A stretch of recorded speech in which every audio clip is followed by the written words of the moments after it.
বিশ্ব সংবাদে আপনাকে স্বাগত। শুরুতেই জানাবো হাতে পাওয়া সর্বশেষ আন্তর্জাতিক সংবাদের শিরোনাম, পরে বিস্তারিত। জানিয়ে দেব এই মুহূর্তে হাতে পাওয়া সর্বশেষ গুরুত্বপূর্ণ আপডেট আন্তর্জাতিক সংবাদ। ইরান ইসরায়েল ফিলিস্তিনি ত্রিমুখী যুদ্ধ চলছে। শুরুতেই থাকছে আলহামদুলিল্লাহ। লেবানন ইসরায়েল সীমান্তে এক ইসরায়েলি সেনা নিহত। লেবানন ইসরায়েল সীমান্তের কাছে যুদ্ধে এক ইসরায়েলি সেনা নিহত হয়েছে। শুক্রবার ইসরায়েলি সেনাবাহিনী এ তথ্য নিশ্চিত করেছে। তারা বলছে, বৃহস্পতিবার সীমান্তে ইরান সমর্থিত হিজবুল্লাহ গোষ্ঠী ইসরায়েলি সেনাদের মধ্যে যুদ্ধ হয়। এ সময় ওই সেনার মৃত্যু হয়েছে। এবারে জানাবো গাজার শাসনভার নিয়ে যা বলছে ফিলিস্তিনি যোদ্ধারা। ফিলিস্তিনের অবরুদ্ধ গাজা উপত্যকায় ইসরায়েলি হামলায় 9 মাসেরও বেশি সময় পার করেছে। তবে বিভিন্ন দেশের প্রচেষ্টা সত্ত্বেও যুদ্ধবিরতি ও বন্দি বিনিময় নিয়ে এখনও কোনো সিদ্ধান্তে পৌঁছতে পারেনি কোনো পক্ষই। জানাবো ইসরায়েলের হয়ে কাজ করলে কঠোর শাস্তির হুমকি তুরস্কের। ফিলিস্তিনিদের কোণঠাসা করতে দখলকৃত ভূখণ্ডে নিরাপত্তা জোরদারে এমন কোনো উপায় নেই যা প্রয়োগ করছে না ইসরায়েল। এমনকি বিশ্বজুড়ে ছড়িয়ে ছিটিয়ে থাকা ইহুদিদের সামরিক বাহিনীতে চাকুরি লোভনীয় অফার দিয়ে রেখেছে দেশটি। সংকটকালে দখলদারদের সেবায় ঝাঁপিয়ে পড়তেও দেখা গেছে ইসরায়েলের অনেক দ্বৈত নাগরিকদের। এবার তাদের জন্য কঠিন শাস্তির প্রস্তাব করা হয়েছে তুর্কি পার্লামেন্ট মজলিসে। জানিয়ে দেব প্রতিরোধ ফ্রন্টকে সমর্থন করা ইরানের কৌশলগত ও স্থায়ী নীতি। ইরানের ইসলামী বিপ্লবী গার্ড বাহিনী বা আইআরজিসি কুদস ফোর্সের কমান্ডার বলছেন, ইহুদিবাদী ইসরায়েলের বিরুদ্ধে লড়াইরত মধ্যপ্রাচ্যের প্রতিরোধ ফ্রন্টকে সমর্থন করা ইসলামী প্রজাতন্ত্র ইরানের কৌশলগত স্থায়ী নীতি। এবং সর্বশেষ জানাবো গাজা উপত্যকায় সম্ভাব্য যুদ্ধবিরতি প্রতিষ্ঠার খবর সত্য নয়। অবরুদ্ধ গাজা উপত্যকায় যুদ্ধবিরতি প্রতিষ্ঠার আলোচনা অচিরেই একটি ফল পাওয়া যাবে বলে মার্কিন গণমাধ্যমে যে খবর প্রকাশিত হয়েছে তা প্রত্যাখ্যান করেছে ফিলিস্তিনের ইসলামী প্রতিরোধ আন্দোলন হামাস। একটি মার্কিন দৈনিকে বুধবার খবর প্রচারিত হয় যে গাজায় যুদ্ধবিরতি প্রতিষ্ঠা সংক্রান্ত একটি কাঠামোর ব্যাপারে ইসরায়েল ও হামাস উভয় পক্ষ সম্মত হয়েছে, কিন্তু হামাসের একাধিক সূত্র এ দাবি প্রত্যাখ্যান করেছে। মার্কিন গণমাধ্যমের খবরে নতুন কিছু নেই এবং অচিরেই কোনো ফল পাওয়ার আশা করা বৃথা। এতক্ষণ শিরোনাম শুনছিলেন, এবার বিস্তারিত। প্রিয় দর্শক, আপনি যদি এই চ্যানেলে নতুন হয়ে থাকেন, ভিডিওটি দেখতে দেখতে চ্যানেলটি সাবস্ক্রাইব করে আমাদের সঙ্গে থাকুন। আর এই ভিডিও সম্পর্কে আপনি আপনার মূল্যবান মতামতটি কমেন্ট বক্সে জানিয়ে দিন। আর হ্যাঁ প্রিয় দর্শক, জানিয়ে দিন ভিডিওটি কোথা থেকে দেখছেন। লেবানন ইসরায়েল সীমান্তে এক ইসরায়েলি সেনা নিহত। লেবানন ইসরায়েলি সীমান্তের কাছে যুদ্ধে এক ইসরায়েলি সেনা নিহত হয়েছে। শুক্রবার ইসরায়েলি সেনাবাহিনী এ তথ্য জানিয়েছে। তারা বলছে, বৃহস্পতিবার সীমান্তে ইরান সমর্থিত হিজবুল্লাহ গোষ্ঠী ইসরায়েলি সেনাদের মধ্যে যুদ্ধ হয়। এ সময় ওই সেনার মৃত্যু হয়েছে। ব্রিটিশ বার্তা সংস্থা রয়টার্স এ খবর জানিয়েছে।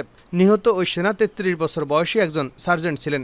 তিনি কিভাবে নিহত হয়েছেন এ বিষয়ে কিছু উল্লেখ করা হয়নি। তবে ইসরায়েলের সংবাদ মাধ্যম হারিজ বলছে, ওই সেনা ড্রোন হামলায় নিহত হয়েছে। গাজায় ইসরায়েলের সামরিক অভিযান শুরু হবার পর থেকেই লেবানন ইসরায়েল সীমান্তে হিজবুল্লাহ এবং ইসরায়েলি সেনাদের মধ্যে নিয়মিত গুলি বিনিময় চলছে। তাদের মধ্যকার এই সংঘাত একটি পূর্ণমাত্রায় যুদ্ধের আশঙ্কা তৈরি করেছে। হিজবুল্লাহ বলছে, ফিলিস্তিনিদের প্রতি সংহতি জানিয়ে এ হামলা করছে তারা। গাজায় ইসরায়েলের হামলা বন্ধ হলেই সীমান্তে গোলাগুলি বন্ধ করবে হিজবুল্লাহ যোদ্ধারা। গাজার শাসনভার নিয়ে যা বলছে ফিলিস্তিনি যোদ্ধারা।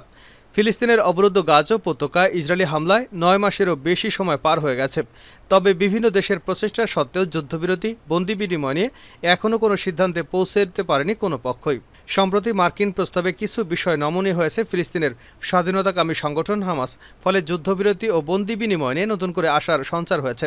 দুপক্ষই যখন যুদ্ধবিরতি নিয়ে আলোচনার অবস্থা কাটিয়ে উঠতে যাচ্ছে, ঠিক তখনই আসছে গাজার শাসন ন্যস্ত হবে কার হাতে।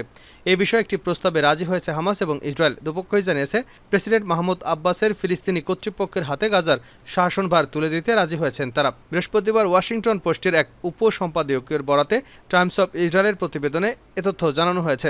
মার্কিন কলাম লেখক ডেভিড ইগনাসিয়াকে লেখা উপসম্পাদকীয়তে বলা হয়েছে, একটি বন্দি বিনিময় ও যুদ্ধবিরতির ফ্রেমওয়ার্কে সম্মত হয়েছে হামাস ও ইসরায়েল। এটি এখন বাস্তবায়নের বিষয়ে আলোচনা করছে উভয় পক্ষ। চুক্তির দ্বিতীয় ধাপে ফিলিস্তিনি কর্তৃপক্ষ সমর্থিত একটি বাহিনী নেতৃত্বাধীন সরকারকে মেনে নেওয়ার বিষয়ে সম্মত হয়েছে। একজন ঊর্ধ্বতন মার্কিন কর্মকর্তার বরাতে এ দাবি করেছেন তিনি। মার্কিন কর্মকর্তা জানিয়েছেন, ফ্রেমওয়ার্কে রাজি হলে খুব দ্রুত কোনো চুক্তি চূড়ান্ত হচ্ছে না। এছাড়া চুক্তির বিষয়ে বিস্তারিত তথ্য সামনে আসতে আরও অনেক সময় লাগবে। কলাম লেখক ইগনেশিয়াস জানান, চুক্তির দ্বিতীয় ধাপে গাজায় বন্দী ইসরায়েলের পুরুষ সেনাদের মুক্তি দেবে হামাস। এ ধাপে গাজা থেকে নিজেদের সব সেনা সম্পূর্ণ প্রত্যাহার সহ স্থায়ী যুদ্ধবিরতিতে সম্মত হবে দুপক্ষ। তিনি বলেন, গাজা নিরাপত্তা দেবে যুক্তরাষ্ট্রের প্রশিক্ষিত বাহিনী, এতে আরও সহায়তা করবে মধ্যপন্থী আরব দেশগুলো। ফিলিস্তিনি কর্তৃপক্ষের 2500 সদস্য নিয়ে এ বাহিনী গঠন করা হবে। ইতিমধ্যে ইসরায়েলি যাচাই বাছাইয়ের মধ্য দিয়ে গেছেন এমন সদস্যদের এ বাহিনীতে নিয়োগ দেওয়া হবে। এক মার্কিন কর্মকর্তা ওয়াশিংটন পোস্টকে বলেন, হামাস মধ্যস্থতাকারীদের অন্তর্বর্তীকালীন সরকারের হাতে ক্ষমতা ছাড়ার কথা জানিয়েছেন। ফিলিস্তিনি কর্তৃপক্ষ 2007 সালের আগ পর্যন্ত গাজা শাসন করেছিল। তবে ওই বছর তাদের বিতাড়িত করে গাজার শাসনভার দখলে নেয় হামাস। এরপর থেকে তারাই উপত্যকার শাসন চালিয়ে আসছে। ইসরায়েলের হয়ে কাজ করলে কঠোর শাস্তির হুমকি তুরস্কের। ফিলিস্তিনিদের কোণঠাসা করতে দখলকৃত ভূখণ্ডের নিরাপত্তা জোরদারে এমন কোনো উপায় নেই যা প্রয়োগ করছে না ইসরায়েল। এমনকি বিশ্বজুড়ে ছড়িয়ে ছিটিয়ে থাকা ইহুদিদের সামরিক বাহিনীতে চাকুরির লোভনীয় অফার দিয়ে রেখেছে দেশটি। সংকটকালে দখলদারদের সেবায় ঝাঁপিয়ে পড়তেও দেখা গেছে ইসরায়েলের অনেক দ্বৈত নাগরিককে। ইসরায়েলি প্রতিরক্ষা বাহিনী আইডিএফে যোগ দেওয়া তাদের অনেকেই তুরস্কের নাগরিক। তাদের জন্য এবার কঠিন হুঁশিয়ারির প্রস্তাব করা হয়েছে তুর্কি পার্লামেন্ট মজলিসে। ইসরায়েলি বাহিনীর পক্ষে গাজা যুদ্ধে করতে যাওয়া তুর্কি নাগরিকদের সম্পদ বাজেয়াপ্তের প্রস্তাব উত্থাপন করেছেন কুর্দিশ ইসলামপন্থী দল ফ্রি কজ পার্টি। গেল মঙ্গলবার তুরস্কের পার্লামেন্টে এ সংক্রান্ত বিলটি উত্থাপন করা হয়। দলের এমপি শেরকান রোমানলি জানান, তার দল বিশ্বাস করে যে যেসব তুর্কি ইসরায়েলি নাগরিক আইডিএফে যোগ দিয়েছে এবং মানবতা বিরোধী অপরাধে লিপ্ত হয়েছে তাদের নাগরিকত্ব কেড়ে নেওয়া এবং তাদের সম্পদ বাজেয়াপ্ত করা উচিত। এ লক্ষ্যেই সংসদে তারা প্রস্তাবটি উত্থাপন করেছেন। কুর্দি বংশোদ্ভূত এ নেতা জানান, আন্তর্জাতিক আইন অনুসারে তুরস্ক গণহত্যা এবং মানবতা বিরোধী অপরাধের বিরুদ্ধে নিজেদের অবস্থান ধরে রাখতে বাধ্য। তা সত্ত্বেও বিচার মন্ত্রণালয় এখন পর্যন্ত দৃশ্যমান কোনো পদক্ষেপ নেয়নি। গ্র্যান্ড ন্যাশনাল এম্বাসিতে এ ধরনের প্রস্তাব উত্থাপন করতে কেন 9 মাস অপেক্ষা করতে হলো, সেই প্রশ্ন রাখেন সেনকান রোমাল্লি। চলতি বছরের জানুয়ারিতে তুর্কি সংবাদ মাধ্যম টার্কিশ মিনিটের এক প্রতিবেদনে জানানো হয়, 2 জন তুর্কি ইসরায়েলপন্থী নারী গাজা যুদ্ধ শুরু হওয়ার পর ইসরায়েলি প্রতিরক্ষা বাহিনীতে যোগ দিয়েছেন।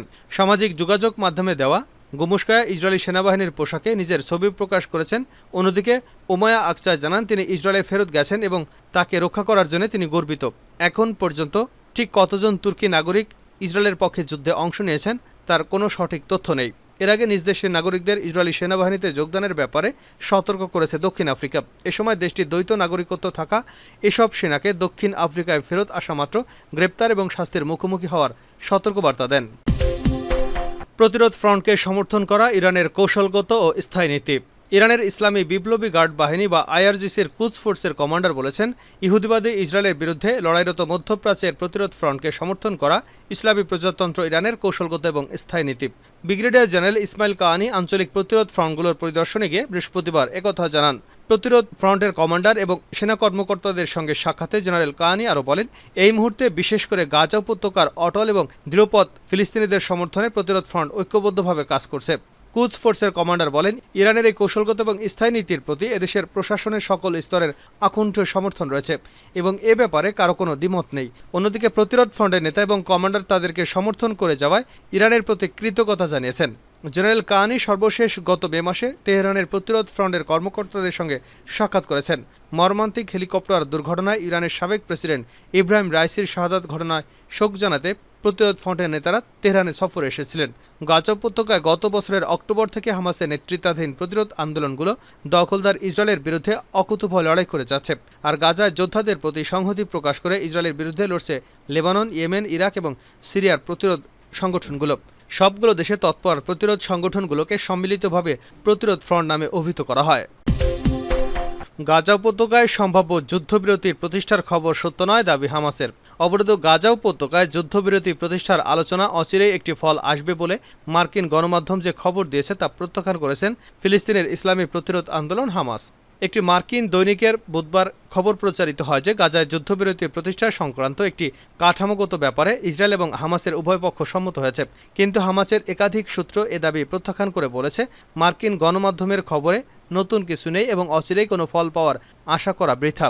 সূত্রগুলো আরও বলছে, মধ্যস্থতাকারীরা যখন একটি চুক্তির জন্য চেষ্টা চালাচ্ছেন তখন বেশ কিছু বাধা রয়ে গেছে এবং ইহুদিবাদী প্রধানমন্ত্রী বেঞ্জামিন নেতানিয়াহু অব্যাহতভাবে চুক্তির পথে নানা ধরনের প্রতিবন্ধকতা তৈরি করে যাচ্ছেন। বুধবার মার্কিন দৈনিক ওয়াশিংটন পোস্ট একজন অজ্ঞাত মার্কিন কর্মকর্তার উদ্ধৃতি জানিয়ে বলেছেন, গাজায় যুদ্ধবিরতি প্রতিষ্ঠা সংক্রান্ত একটি কাঠামোর ব্যাপারে ইসরায়েল এবং হামাস উভয় পক্ষ সম্মত হয়েছে। এখন এটি কিভাবে বাস্তবায়িত হবে তা নিয়ে উভয় পক্ষের মধ্যে আলোচনা চলছে। তবে হামাসের সূত্রগুলো বলছে, ওয়াশিংটন পোস্টে যা লেখা হয়েছে তা সত্য নয় এবং যুদ্ধবিরতি প্রতিষ্ঠার আলোচনার কোনো অগ্রগতি হয়নি। গত জানুয়ারি মাস থেকে গাজায় যুদ্ধ প্রতিষ্ঠা করা লক্ষ্যে হামাস এবং ইসরায়েলের মধ্যে পরোক্ষ আলোচনা চলছে। হামাস গাজায় যুদ্ধবন্ধ এবং গাজা উপত্যকা থেকে সকল ইসরায়েলি সেনা প্রত্যাহার চায়। যদিও ইহুদিবাদী প্রধানমন্ত্রী নেতানিয়াহু তার ভাষায় হামাসকে ধ্বংস করার আগ পর্যন্ত যুদ্ধ